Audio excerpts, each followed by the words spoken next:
Nitin Yahoo پچھلے 30 سال سے جب سے وہ سیاست میں، وہ ہم ہر مہینے یہ بیان دیتے ہیں کہ اگلے مہینے ایران نیوکلیر بم بنا لے گا، اگلے مہینے ایران نیوکلیر بم بنائے گا، 2 سال میں بنا لے گا، 1 سال میں بنا لے گا، 4 سال میں بنائے گا۔ اس بات کو کہتے ہوئے بھی اس کو 30 سال ہوگا۔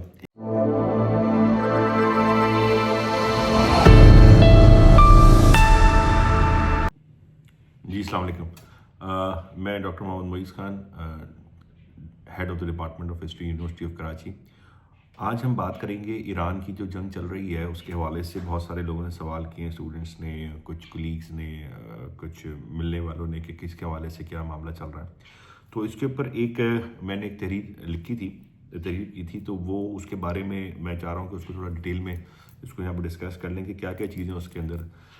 تو کہنے کا مقصد یہ کہ یہ جو ایران پہ حملہ ہوا ہے اسرائیل کی طرف سے اور امریکہ کی طرف سے، اس کو اگر ہم دیکھیں ڈیٹیل کے اندر تو پتہ لگتا ہے کہ یہ بہت ہی، انہوں نے اس کو، میں نے لکھا تھا ٹائٹل "اِل فیٹڈ اٹیکس آن ایران"، ان میں بہت ہی بڑی مس کیلکولیشنز انہوں نے کی ہیں، جس کے اندر کچھ ڈسکس کریں گے ہم پوائنٹ ٹو پوائنٹ کہ انہوں نے کیا مس کیلکولیٹ کیا، جو ان کے ذہن میں کیا تھا کہ یہ سوچ رہے تھے کہ یہ کریں گے تو ہم اس سے جو ہے ہمیں فائدہ ہوگا، اور مقصد ہے کہ ان کو آسانی سے اپنے ہدف حاصل ہو جائیں گے۔ اس کے حوالے سے دیکھیں گے اور اس کے بعد ہم یہ دیکھیں گے کہ ایکچولی ریالٹی کیا نکلی۔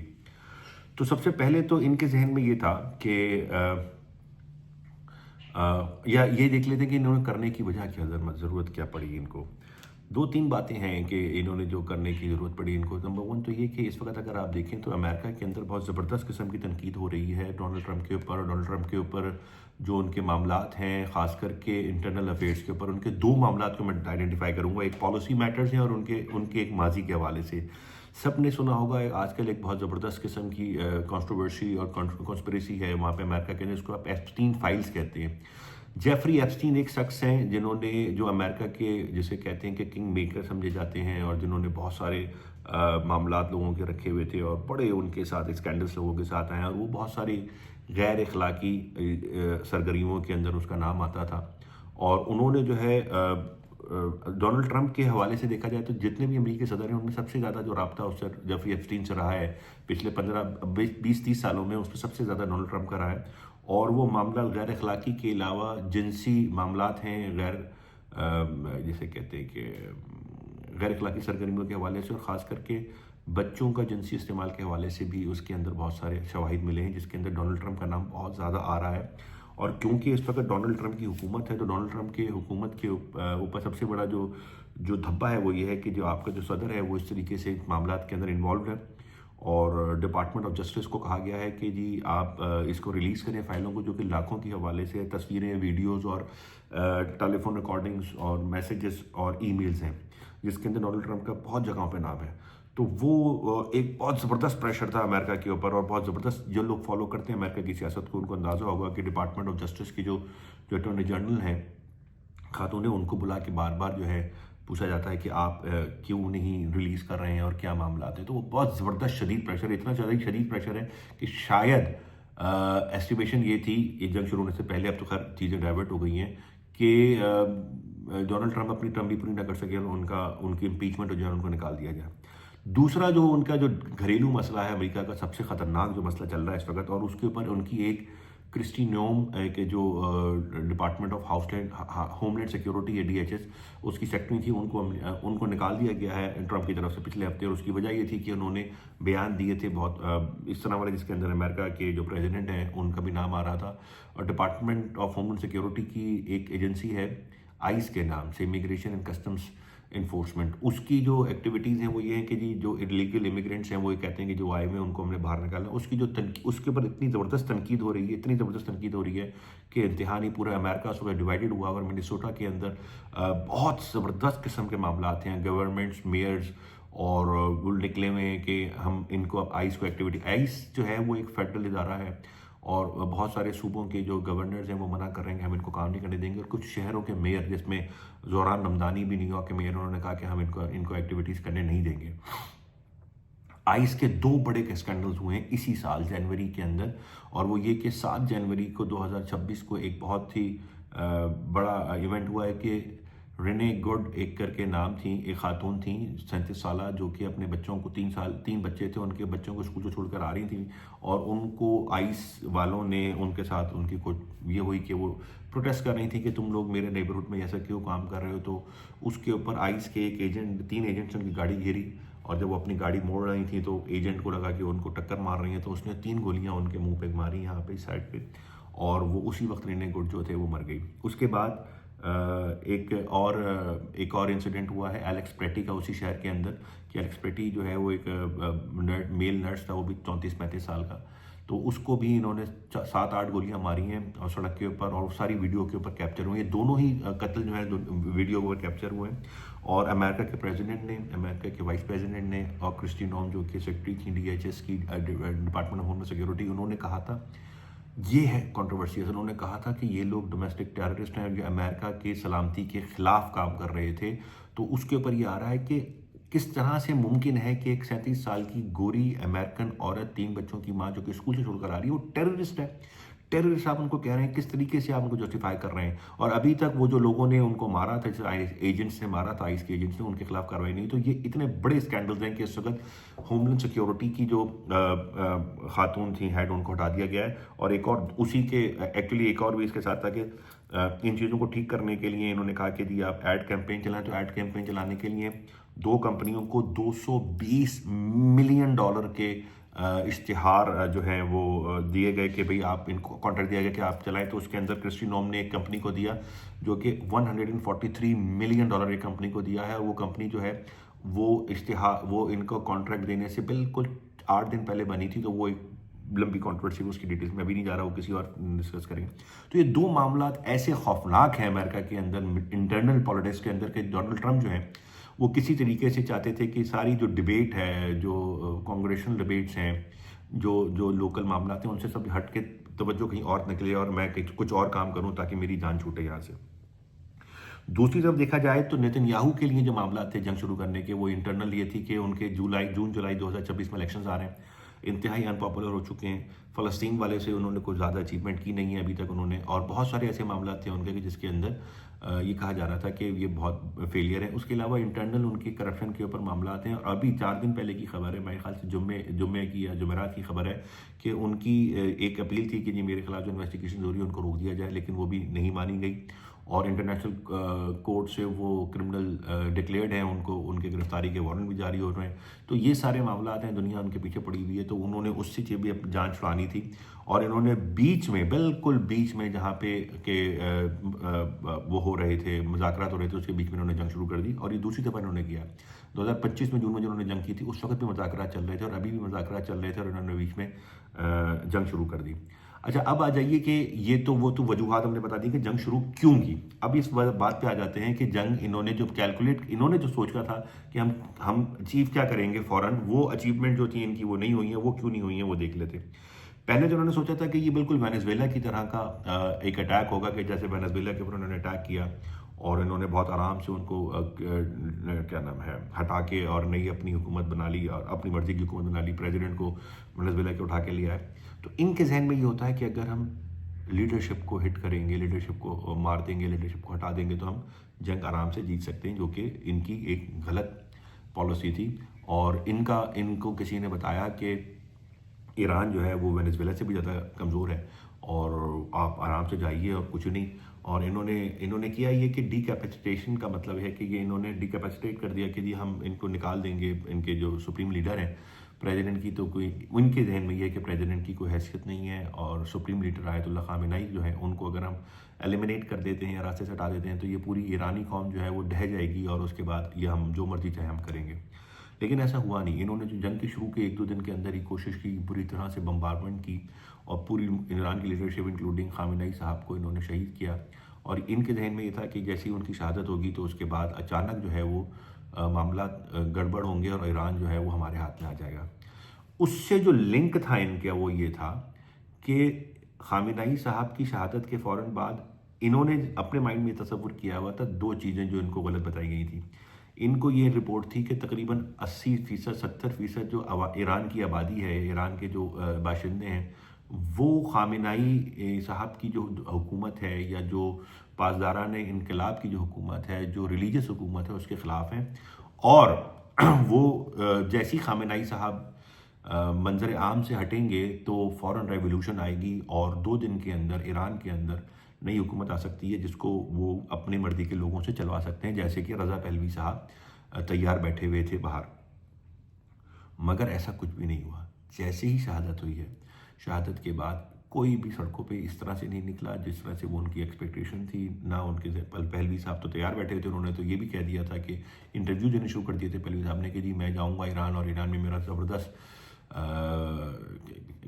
وہ ہوگا، استقبال ہوگا.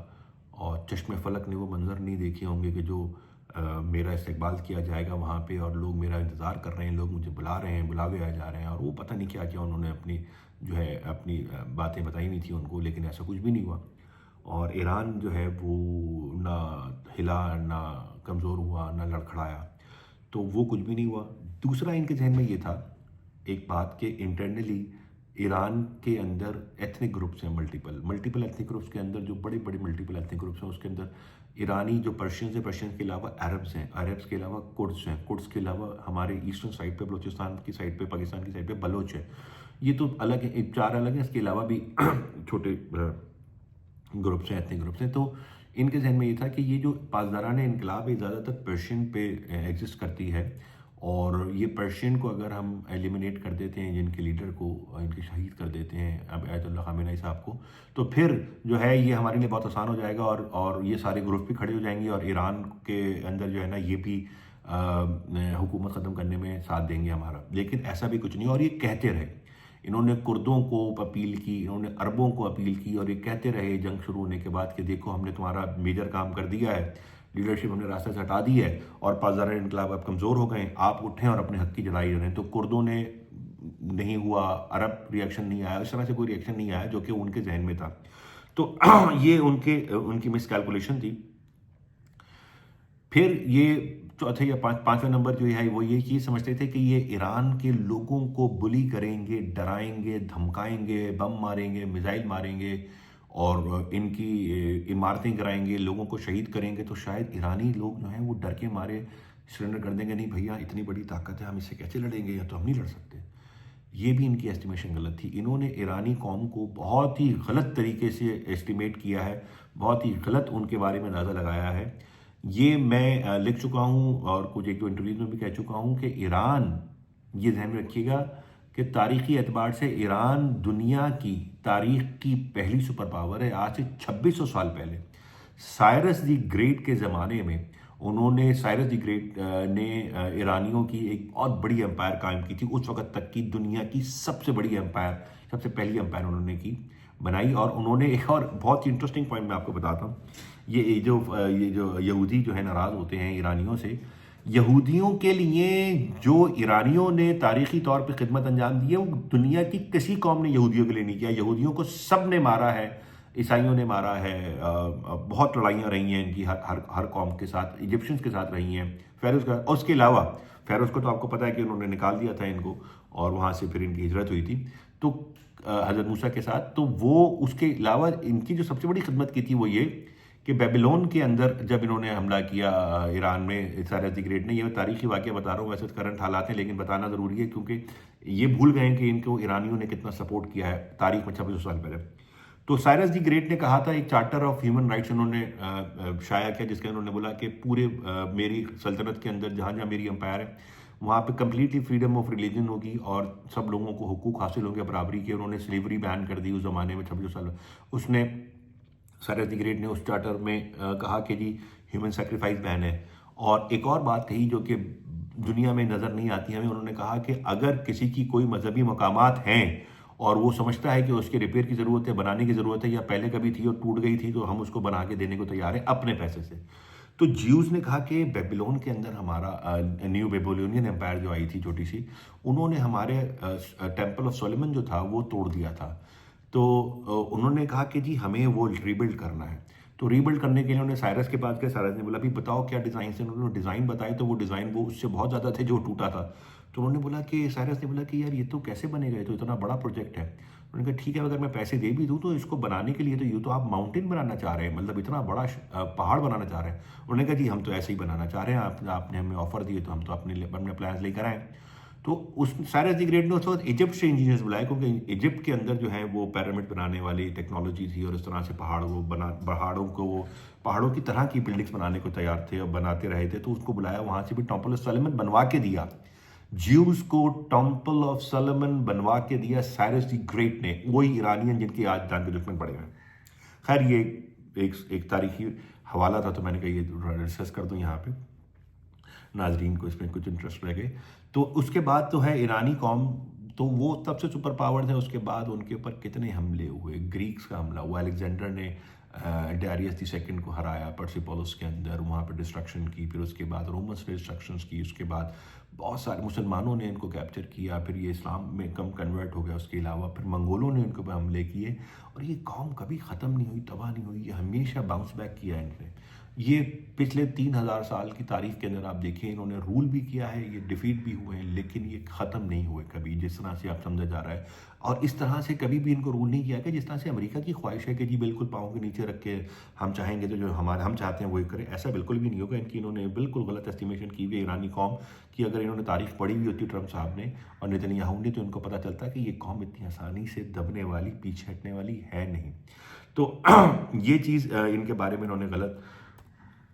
چھٹی چیز جو یہ سمجھتے تھے کہ ملٹری کیپیسٹی نہیں ہے, کیپیبلٹی نہیں ہے, تو ہم ملٹری کیپیسٹی ہم جائیں گے, ان کو بم ماریں گے, یہ تباہ ہو جائیں گے, اور یہ ہمیں ریٹیلیٹ نہیں کر سکتے. ایران کی ایئر فورس نہیں ہے, اور کچھ جہاز, وہ جو پرانے جہاز ایران کو امریکہ نے ہی دیے تھے عراق کے خلاف لڑنے کے لیے, تو وہ کچھ جہاز ہیں ان کے پاس ابھی تک, لیکن اس کے علاوہ ان کے پاس جہاز ہے نہیں کوئی خاص, اور وہ ٹیکنالوجی بھی پرانی ہو گئی, تو ایران نے اس کے اوپر بہت توجہ دی بھی نہیں. اچھا یہ پوائنٹ بڑا امپورٹنٹ ہے, بہت سارے لوگ سوال کرتے ہیں کہ ایران بغیر ایئر فورس کے اتنی لڑائی کیسے لڑا. ایران کے پاس ایئر فورس نہیں ہے, اسی لیے اتنی لڑائی لڑ پا رہا ہے. اس کی ریزن کیا ہے؟ اس کی ریزن یہ ہے کہ جہاز, ایئر فورس کی ٹیکنالوجی, ایئر فورس کے میزائل, ایئر فورس کا فیول, ایئر فورس کے ایئر ٹائم, اور ایئر فورس کے پائلٹس کی ٹریننگ, یہ ایک سب سے ایکسپینسو ترین آج کا ماڈل ہے, جس کے اندر آپ کے billions and trillions of dollar لگ جاتے ہیں, جس کے بارے میں, اور وہ جہاز اتنا ورنریبل ہوتا ہے کہ 1-2 بلین کا ڈالر کا جہاز ہے, اوپر جا رہا ہے, اس کو ہٹ ہوا, گرا, ختم, پائلٹ بھی گیا, آپ کا ٹیکنالوجی بھی گئی, آپ کے بلین ڈالر ہے. ایرانیوں نے اس کا الٹا ماڈل کیا. ایرانیوں نے اپنا پیسہ وہاں پہ بچایا, اور کہاں پہ لگایا؟ میزائلس کے اوپر. اب میزائل بنانے میں تو آپ کو تھوڑی سی محنت لگتی ہے, میزائل کی ٹیکنالوجی ڈیولپ کرنے میں محنت لگتی ہے, لیکن اس کے بعد ایک دفعہ اپنی ٹیکنالوجی بنا لی تو اس کو ریپلیکیٹ کرنا سستا آسان ہے, اور اس کے لیے بہت زیادہ ایکسپرٹیز نہیں ہے. اس کو لانچ کرنے کے لیے ایک سافٹ ویئر ہے اور ایک لانچنگ پیڈ ہے, جس کے اوپر ٹریننگ دینا آسان ہے کمپیئر ٹو پائلٹ کو ٹرین کرنا. اور پائلٹ بھی اتنے زیادہ اچھے پائلٹ ہوں گے جو ایئر بیٹل کامبیٹ, اور بڑی ایک لمبی سائنس اور ٹیکنالوجی ہے. تو انہوں نے وہاں سے اپنا پیسہ بچایا, اور نیچے بیٹھ کے انہوں نے میزائلس بنائے, اور ہزاروں, اور اب تو سننے میں آ رہا ہے کہ ان کے پاس لاکھوں ڈرونز اور میزائلز اویلیبل ہیں جو یہ چلائے جا رہے ہیں مستقل. انہوں نے سوچا تھا, امریکہ نے اور نیتن یاہو نے سوچا تھا کہ یہ کچھ دنوں کی بات ہے, یہ ان کے پاس 2-4-5 دن, 20 دن, 25 دن ان کے پاس ختم ہو جائیں گے, پھر اس کے بعد ہماری اپنی مرضی ہوگی, ہم ان کے حملے کرتے رہیں گے. لیکن ایسا ہوا نہیں, اور وہ آج تک حملے ان کے چلے جا رہے ہیں ایران کے. آج تقریباً آپ چلیں 15 دن ہو چکی ہے جنگ کو شروع ہوئے, 14-15 دن, اور ابھی تک جو ہے وہ لڑائی ان کی چل رہی ہے, اور وہ ان پہ حملے کرے جا رہے ہیں. تو ملٹری کیپیسٹی انہوں نے بالکل انڈر اسٹیمیٹ کی. پھر امریکہ یہ سوچ رہا تھا کہ ہمیشہ کی طرح جب یہ جائیں گے جنگ کے اندر تو نیٹو ان کے ساتھ ساتھ آ جائے گا, لیکن اس دفعہ ایسا نہیں ہوا. انہوں نے پھر وہی کام کیا, انہوں نے جنگ شروع کی. جنگ شروع کرنے کے بعد بولا کہ ایران ایک بہت بڑا خطرہ ہے پورے خطے کے لیے, پوری دنیا کے لیے, اور آپ ہمارا ساتھ دیں اور آ کے ان کے خلاف لڑیں. نیٹو نے منع کر دیا کہ جی ہم آپ کو نہ اڈے دیں گے اپنے, نہ ہی ہم اپنی فوج دیں گے. اور اس کے اندر اسپین نے پہل کی, اور اس کے علاوہ سب نے. مجھے یاد ہے انگلینڈ کے پرائم منسٹر نے تو کہا کہ مجھے امریکہ کی جنگ سے زیادہ خیال اس بات کا ہے کہ انگلینڈ کا اس میں کیا انٹرسٹ ہے, اور انگلینڈ کے نیشنل انٹرسٹ کو میں سیف گارڈ کروں گا, مجھے امریکہ کے نیشنل انٹرسٹ سے مجھے کوئی غرض نہیں. اور انہوں نے کہا کہ آپ نے ہم سے پوچھ کے جو جنگ شروع نہیں کی تھی, ہم کیوں اس کے بیچ میں آئے. تو نیٹو والا جو ان کا جو ترپ کا پتہ تھا وہ بھی رہ گیا. ذہن میں رکھیں کہ یہ پہلی دفعہ نہیں ہے کہ انہوں نے پریمپٹیو اسٹرائک کی, انہوں نے عراق کے اوپر بھی پریمپٹیو اسٹرائک کی تھی, اور اس وقت اس اسٹرائک کے اندر نیٹو ان کے ساتھ آ گیا تھا. افغانستان میں انہوں نے حملہ کیا, افغانستان میں نیٹو آ گیا. لیکن اس دفعہ ایران کے بارے میں انہوں نے کسی نے منع کر دیا کہ ہم آپ کے ساتھ نہیں آ رہے. اس کی ایک اور وجہ بھی یہ ہے کہ یورپ سے یہ بہت بڑی زبردست قسم کی ڈپلومیٹک لڑائی لڑ کے بیٹھے ہوئے، جو گرین لینڈ پہ قبضہ کرنے اور اپنے قبضے میں لینے کا جو انہوں نے خواہش ظاہر کی تھی اور کہا تھا کہ ہم تو جائیں گے اور دیکھتے ہیں ہمیں کون روکتا ہے، اس کے اوپر یورپ بہت ناراض بیٹھا ہوا ہے ان سے۔ اور ان کا ایک اور بہت بڑا الہ ہے نیٹو کا اور امریکہ کا سب سے بڑا الہ ہے کینیڈا کے اوپر جو انہوں نے ٹیرف وار کی ہے، وہ بھی ان سے ناراض بیٹھے ہیں، اور انہوں نے کہا کہ جی ہم آپ کے ساتھ نہیں جائیں گے اور آپ جو مرضی چاہے کریں، ہم آپ کے ساتھ ہی کریں گے۔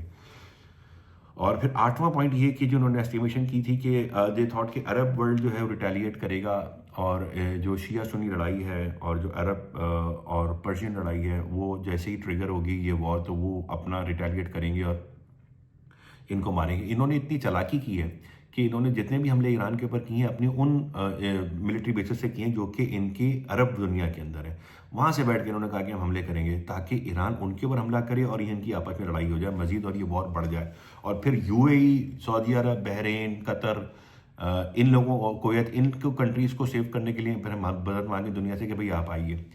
ایران نے بڑی اسٹریٹجکلی یہ کیا ہے کہ ایران نے کوشش کی ہے کہ جی ہم صرف امریکن ٹھکانوں کو ہٹ کریں گے، اس کے علاوہ ہم نہیں ہٹ کریں گے۔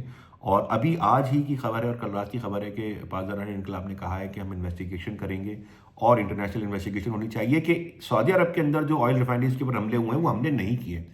ہاں ہمارے جیسے ڈرون ہیں، لیکن وہ جو ڈرون ہے وہ ڈرون کاپی کیا ہے امریکہ نے اور اسرائیل نے، وہ انہوں نے ہماری لڑائی کرنے کے لیے اپنی طرف سے اڑا کے مارا ہے، اس کو ہم نے نہیں مارا ہے۔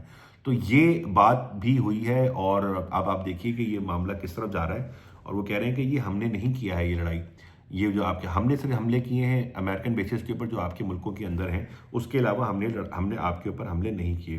یہ بہت ہی امپورٹنٹ پوائنٹس ہیں اگر آپ دیکھیں تو، اسی وجہ سے دیکھیں کہ 15-16 دن ہو چکے ہیں ایران نے حملہ کیے ہیں ان ملکوں کے اوپر، لیکن ان ملکوں نے کوئی ریٹیلیٹ نہیں کیا ڈپلومیٹک ریٹیلیشن کے علاوہ۔ جی سی سی جو کہلاتے ہیں گلف کوآرڈینیشن والے جو کنٹریز ہیں، وہ سارے انہوں نے کہا کہ جی ٹھیک ہے وہ ریٹیلیٹ تو کریں لیکن اس طرح سے نہیں کرے جس طرح سے ہونا چاہیے، اور وہ جس طرح سے امریکہ کی اسٹیمیشن تھی کہ یہ تو جنگ شروع ہو جائے گی اور پورا خطہ جو ہے جنگ کی لپیٹ میں آ جائے گا۔ اور نویں چیز اور آخری چیز جو وہ سمجھ رہے تھے کہ ایران جو ہے وہ اسٹریٹ آف ہارموز جو ہے، اپنا ہارموز جو ہے جہاں پہ دنیا کی تقریباً 20 سے 30% کے قریب جو آئل سپلائی ہے وہ ہوتی ہے، وہ اس کو ہولڈ کرنے کی صلاحیت نہیں رکھتا، اور ایران بلف کرتا ہے یہ اس کو نہیں کرے گا۔ ایران نے اس 21 کلومیٹر کی پٹی کو بلاک کر دیا ہے، اور بلاک کرنے کے بعد انہوں نے بولا ہے کہ جس میں ہمت ہے یہاں سے لے جائے۔ فرانس نے کہا تھا کہ آپ ہمارے چھوڑیں گے، تو فرانس کی حکومت کو بولا کہ بھئی آ کے چھڑوا لو، اپنے جہاز کو چھڑوا سکتے ہو۔ تو یہ ان کا ایٹیٹیوڈ ہے ایرانیوں کا، اور ایران نے بولا کہ یہاں سے ایک بوند پانی نہیں نکلے گی آئل کی جہاں سے گزرے گی جب تک کہ ہم جس کو اجازت نہ دیں۔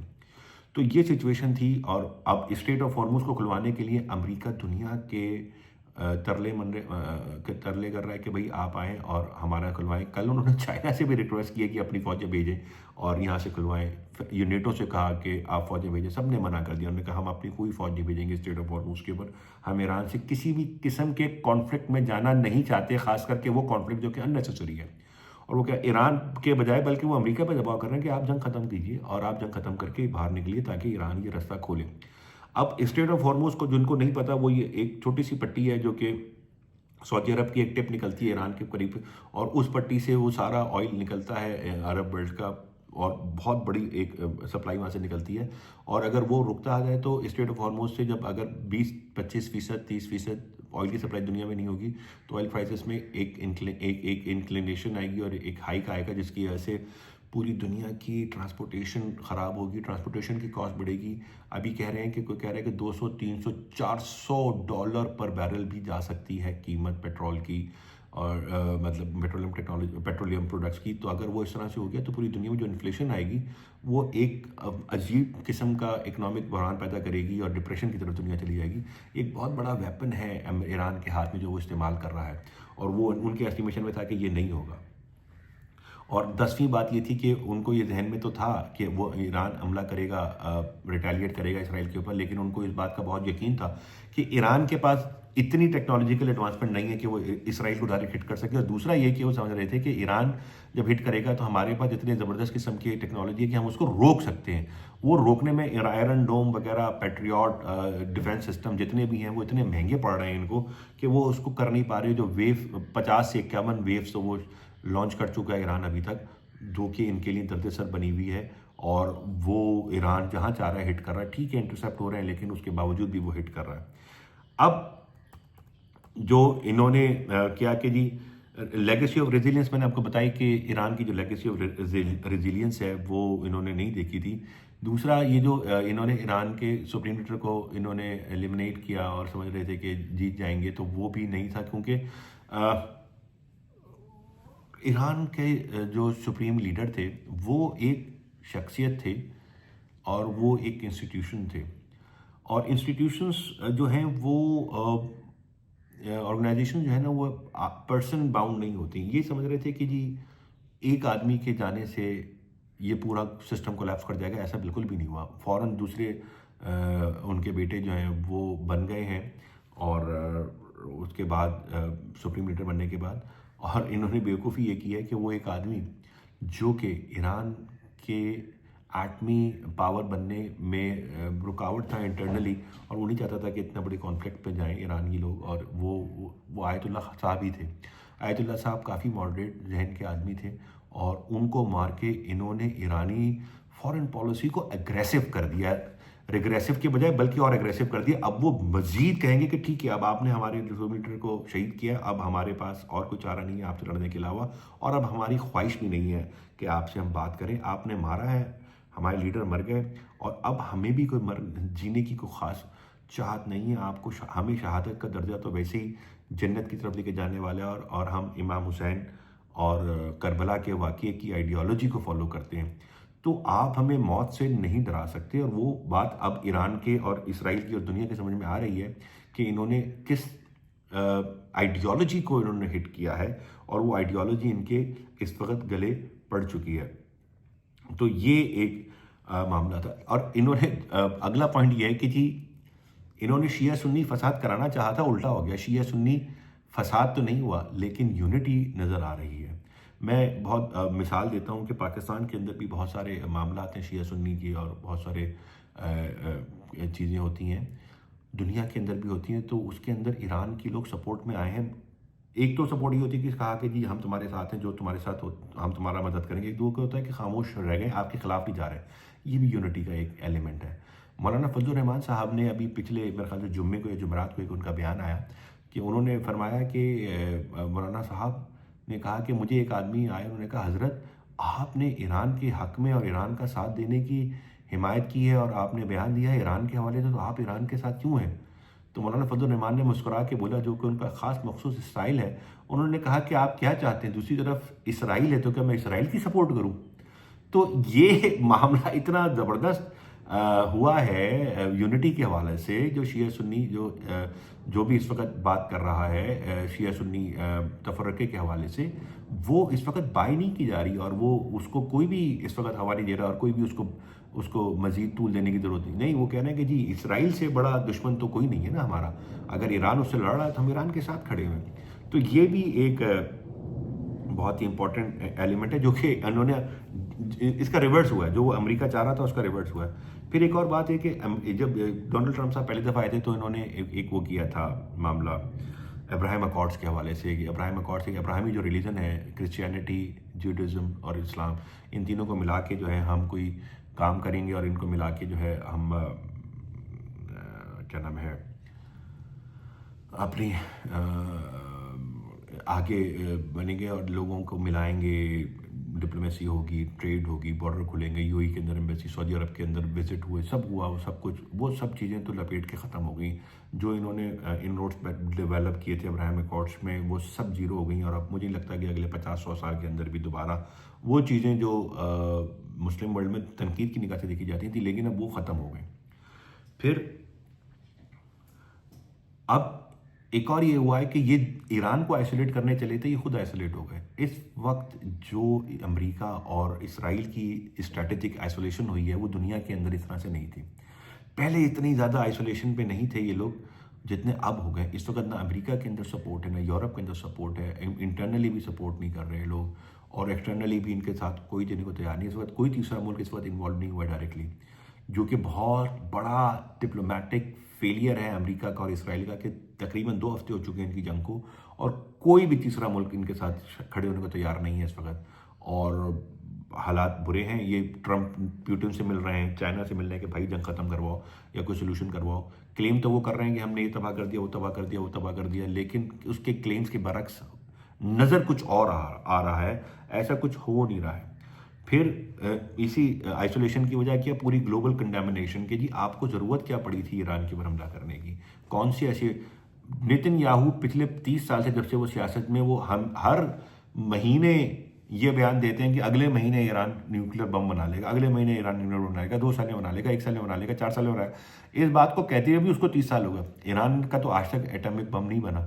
تو یہ بات بھی سمجھ میں آ رہی ہے لوگوں کو کہ بھائی اسرائیل کے لیے دنیا کے قانون اور ہیں, باقی لوگوں کے لیے دنیا کے قانون اور ہیں. یہ جو وہ اسرائیل جو وکٹم کارڈ پلے کرتا تھا, وکٹم کارڈ اس کا دنیا میں اب بائی نہیں کیا جا رہا, اور بہت ہی بری طریقے سے اس وقت وہ آئسولیٹڈ ہے.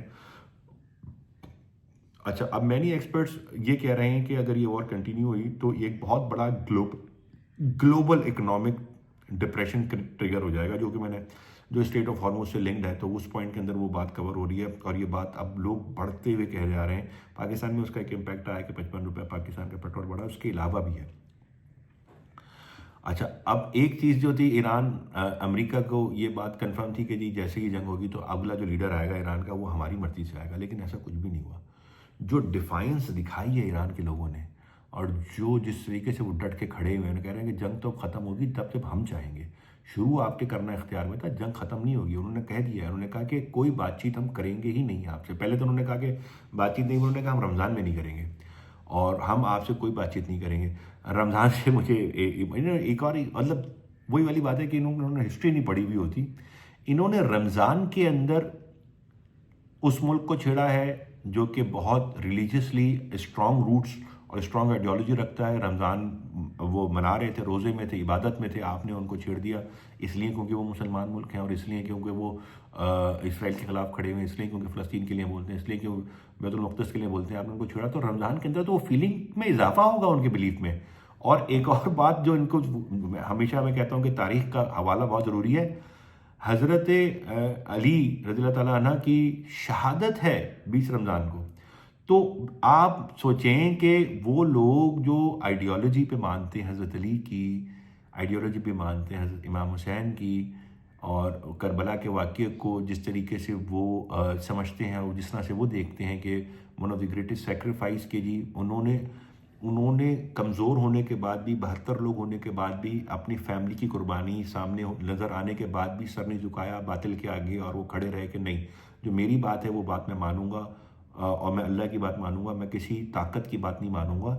ان کو آپ نے طاقت کی بنیاد پہ دبانے کے لیے اس وقت چھیڑا ہے کہ جب وہ امام علی جو پہلے امام ہیں, حضرت علی, ان کی شہادت کو جب وہ منا رہے ہوں گے, یاد کر رہے ہوں گے, تب وہ آپ سمجھتے ہیں کہ وہ آپ حملہ کریں گے اور وہ دب جائیں گے. یہ فرق ہوتا ہے ہسٹری کی اگنورنس کا. تو ابھی سچویشن یہ ہے کہ جی 16 مارچ ہے جب میں یہ ریکارڈ کر رہا ہوں, اور اس وقت ایران جو ہے وہ کسی بھی طریقے سے پیچھے ہٹنے کو تیار نہیں ہے, اور وہ کہہ رہا ہے کہ جی جو ہوتا ہے آپ سے کر لیجئے, ہم لڑنے کو تیار ہیں, ہم مرنے کو تیار ہیں, ہم تباہ ہونے کو تیار ہیں, لیکن پیچھے ہٹنے کو تیار نہیں ہے. آپ ہمارا سر کاٹ تو سکتے ہیں لیکن جھکا نہیں سکتے ہیں. یہ سچویشن اس وقت آ چکی ہے ایران کی. امریکہ پریشان ہے, اور اسرائیل کے بارے میں ابھی نتن یاہو کے بھائی کا آیا ہے کہ نتن یاہو کے بھائی جو ہیں وہ جہاں بک ہو چکے ہیں ان حملوں کے اندر. اور ابھی نتن یاہو کی آج بھی انہوں نے ایک ویڈیو ڈالی ہے, ویڈیو پیغام. نتن یاہو کو پچھلے 5-10 دن سے کسی نے نہیں دیکھا ہے سامنے لائیو, اور یہ بھی آ رہا ہے کہ نتن یاہو جو ہے وہ اب نہیں رہا اور وہ جا چکے ہیں, اور اے آئی ویڈیوز وہ ڈالے جا رہے ہیں. پچھلی دفعہ بھی اے آئی ویڈیو کا جو انالیسس کیا, سب نے بولا کہ اے آئی ہے. آج بھی جنہوں نے ڈالی انہوں نے کہا پچھلی والی سے بھی زیادہ اے آئی ہے. تو یہ سچویشن ہے اس وقت. اسرائیل اس وقت پریشان ہوا ہے, اور اسرائیل کے اندر لوکل جو لوگ ہیں ان کے وہ امیگریٹ کر رہے ہیں. اس کا امپیکٹ دیکھیں پورے گلف کنٹریز سے, پورے امریکہ کی انویسٹمنٹ, امریکہ کی جو کمپنیز ہیں امریکہ کی جو بیچیز ہیں, امریکن جو سٹیزنز یہاں پہ گھوم رہے تھے, ان سب کو انہوں نے کہا کہ واپس جائیں یہاں پہ, کیونکہ آپ کی وجہ سے ہمیں بھی خطرہ ہے اور آپ کو تو خطرہ ہے ہی ہے, تو آپ بھی جائیں یہاں سے. تو پورا کا پورا ریجن امریکن سے خالی ہو رہا ہے, جو کہ بہت سارے لوگوں کی خواہش تھی کہ امریکنوں کی جو یہاں پہ انوالومنٹ ہے وہ ختم ہونی چاہیے. تو وہ انوالومنٹ بھی اس طرح سے انہوں نے ختم کی ہے. تو سچویشن تو اس وقت امریکہ کے بالکل شدید مخالف ہے, اور نہیں لگتا کسی بھی طریقے سے کہ سچویشن ان کے فیور میں ابھی بدلنے والی ہے.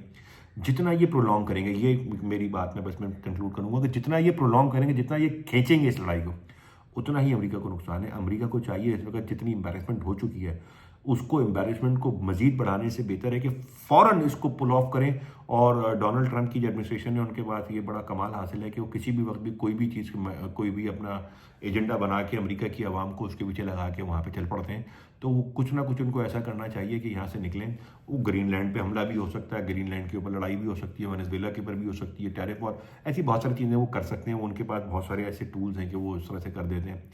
تو ان کو نکلنا پڑے گا، اس کے بغیر ان کا اس وقت کوئی سروائیول نظر نہیں آتا. اور ایران تو پیچھے ہٹنے کو تیار نہیں ہے، ایران آلریڈی جیت چکا ہے.